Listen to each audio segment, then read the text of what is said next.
So I come to Arizona in 1990. I have no job. I have no idea what I'm going to do. And my ex's father worked for Yellow Freight Trucking. He was a driver, a long haul over the road driver.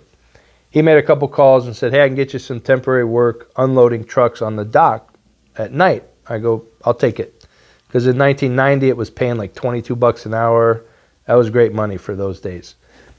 Excuse me. So I started unloading trucks in the middle of the night, working graveyard. Then my wife leaves. I stay at the trucking job. I was what's called a casual, which means you're basically a peon, nothing. Yellow Freight is a Teamster organization, and it's all about seniority, and Teamsters is like a little cult, in a sense.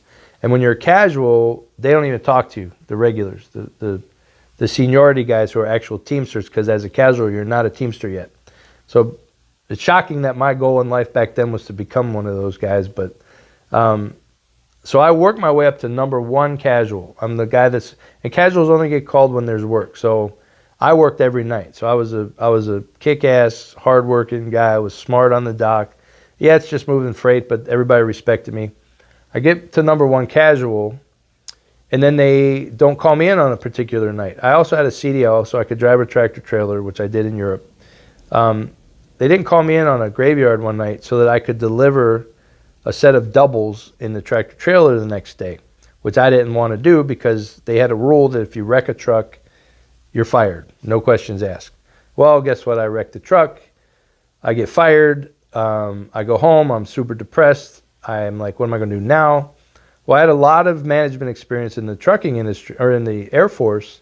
I was a traffic manager over the largest fleet of vehicles in the entire military in the European theater, and I managed it. So I was good logistically and operationally, so I doctored up my resume, put on a shirt and tie, went back down to the place I got fired from because they had an opening for a supervisor, an inbound dock supervisor, operations manager. And I show up there in my shirt and tie, and all the managers know me and my work ethic. And they're like, oh, wow, you clean up good. Like, you're out looking for a job. I said, yeah, in fact, I'm here for a job. I want to apply for the ops manager on the inbound shift. And they all look at each other like I'm crazy. And just like the Teamsters have a rule, no questions asked, you wreck something, you're out. Management has the same rule that you don't get hired if you don't have a college degree. And I had almost finished my degree in transportation management when I was in Germany, but I hadn't finished yet. So I did not have a degree.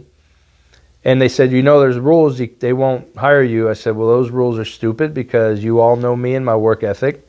They always hired kids out of college. It took them 2 years to train, and I knew what I was doing. So they had a regional manager in town, rather serendipitously, and somehow he invited me in to interview me, and I told him, you'd be dumb not to hire me because I know your system. And he said I had some huge balls for coming in and saying that, but he liked it, and they hired me. So I get fired on a Wednesday, hired on a Friday, and Sunday I show up on the same dock where I was a peon, nothing burger, and I'm now their boss.